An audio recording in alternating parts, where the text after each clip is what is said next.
Hello, everyone, and welcome to Cinema Junkyard. I'm your host, John, and to some of you wondering what this show is, it's basically a show where I review movies. Any movie I like, any movie I see, maybe movies I don't like. Yeah.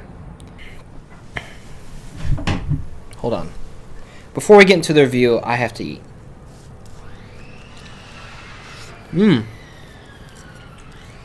That's pretty good. Oh, this is really crispy.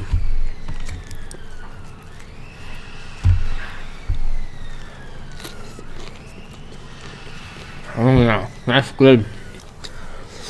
Okay, now get that out of the shot.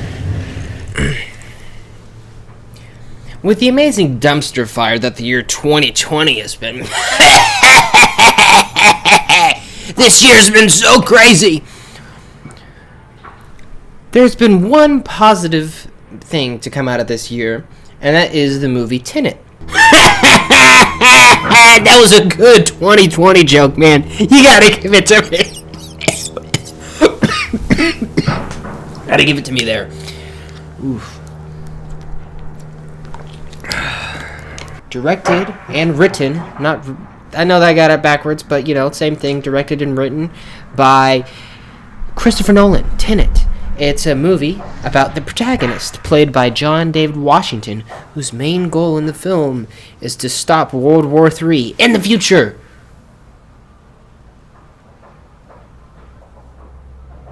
Because the Russians are using time as a weapon.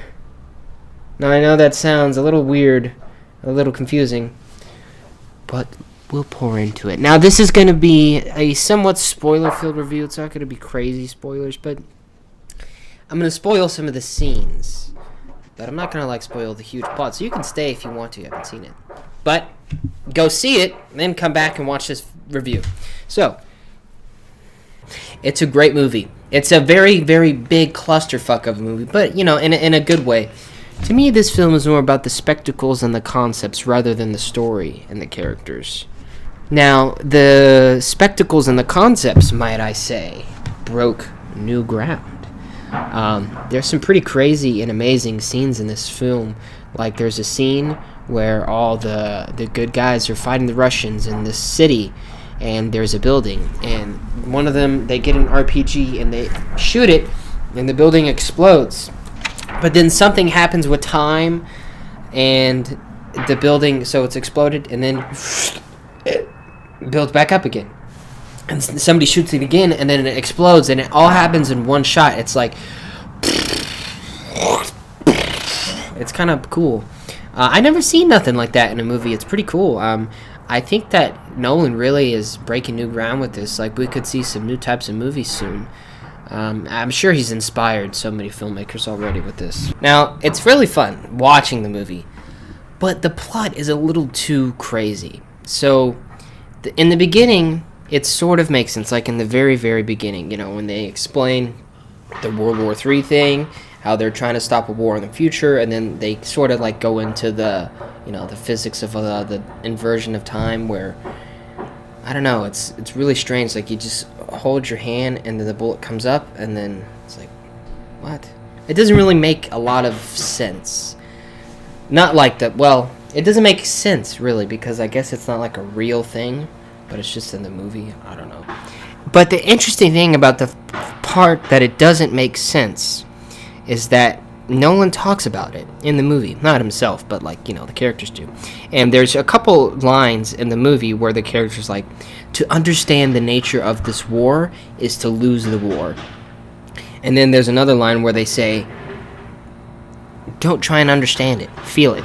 And how that ties into the movie is, so the whole movie, it's kind of like an inverted loop. So there's a scene in the beginning, not like the very beginning, but kind of in the beginning, where John, the protagonist, he's fighting this guy in a SWAT thing, uniform, and you don't know who he is. But then the plot progresses, and they go here, they go there, they get all the stuff, they go in time, whatever, yada yada. He goes back to that same place at the end of the movie, and it's revealed that he was actually fighting himself. And it's strange because it doesn't make sense when you try to explain the movie, but it makes sense when you just watch the movie. So I think it's like a movie that shouldn't be reviewed at all, even though I'm doing it anyway. Like he said before, don't try and understand it, just feel it, just watch the movie. So it's like back, forth, and back, and forth, and back, and forth. So I guess it's kind of like, it's sort of like this, not completely. You take one movie that's an hour and a half, and you take another movie, and you invert it, but then you copy and paste it, and then you put it together, and then that's the movie Tenet. That's how it works. So I guess Christopher Nolan is kind of a fraud. He just made an hour and a half movie and said, "Hey, I'm just gonna invert it, and people won't notice." Then there's also a scene in the movie where John David Washington, the protagonist, goes back in time to a car chase earlier in the movie. And so the thing about how the time thing works in a movie is when you go back in time, you're inverted.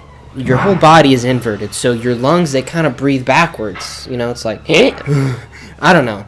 And then your body temperature is inverted too. And so even when you're walking, it's not like Back to the Future. When you're walking, it's like you're walking in reverse to what people... So it's like that, sort of, or like that. See? That's backwards, but this is frontwards, but they're both going the same way because they're inverted, It's weird.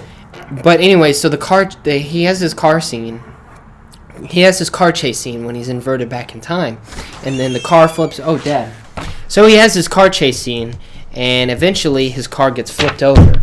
And what happens is the Russian bad guy, he puts gasoline and he lights his car on fire. And then it explodes, but he doesn't die. And now you're thinking, but John, how does he not die? He just got exploded in the car. Well, his body temperature was inverted. So when he woke up next to Robert Pattinson, he had a case of hypothermia. Robert Pattinson said, probably the first case of hypothermia I've ever seen from a car crash. Now, if that isn't badass, I don't know what is.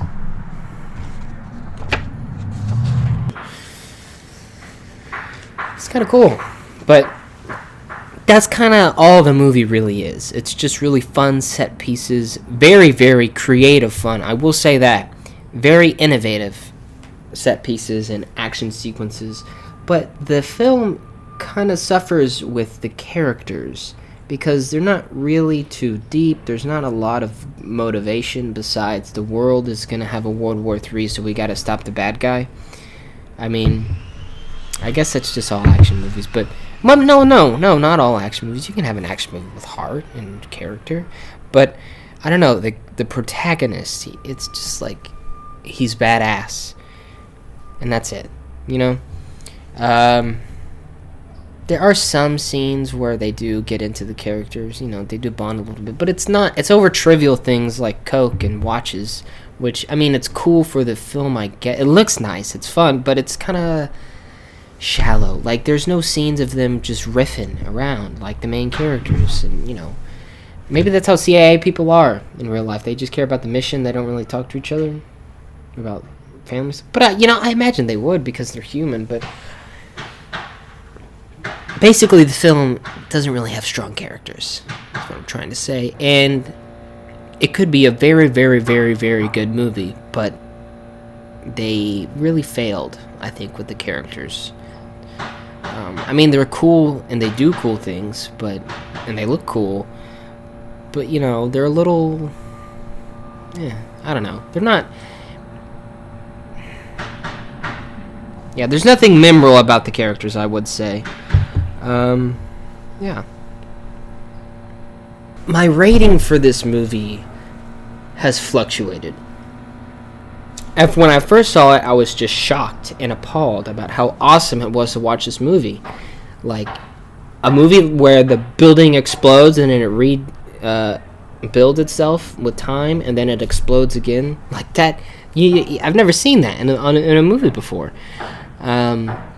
the whole time inverted thing. And I just really liked how it looped back. Like, you saw something in the beginning, and then it looped back with time. But it wasn't like a regular kind of, it came back. It was just like a literal, you went back to that same spot. It was just kind of crazy. But the characters were very shallow. It just felt like a standard action movie when it comes to the characters. Nothing really special there. So yeah, originally it was 10 out of 10 just because it's so awesome. But then I was thinking about it, maybe it went down to a 7, maybe. I don't know. But all in all, I think it going down in my book, it's probably going to end up being an 8 out of 10 for me, just because of the innovative set pieces, action sequences, and honestly, the cinematography, the props, the wardrobe, like all Nolan films excel in. He's a very, very competent filmmaker. Very, very experimental with this one, especially. But I feel that his character development lacked in this more than his other films. Like in Interstellar, I really, really cared about Cooper and the family. Like that was some deep shit with, like especially when he fucking got back from the planet and his daughter was a fucking 20-year-old girl. It's like, Jesus Christ. That was awful. So, yeah. I think I'd give this an 8 out of 10. Going down in my book. Well, that has been the Cinema Junkyard, folks. I'm your host, John. Now, join me next time when I review the movie Turk 182. Now, it's a movie about, I think, basically, it's a movie about a young punk rocker who wants to get benefits from his older brother because he was a city fireman or something. And he fights them with wits and words and not with violence. So, yeah, I found it in a thrift store in downtown Houston. So that's what we'll be reviewing next time when I figure out how to work this damn thing.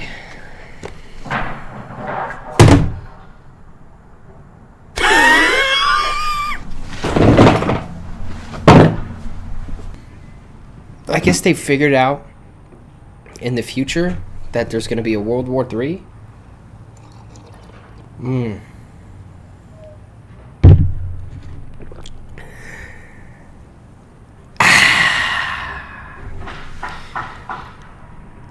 Black coffee is a cultural phenomenon. It's not about the taste. It's about the feel. Now, it's really fun.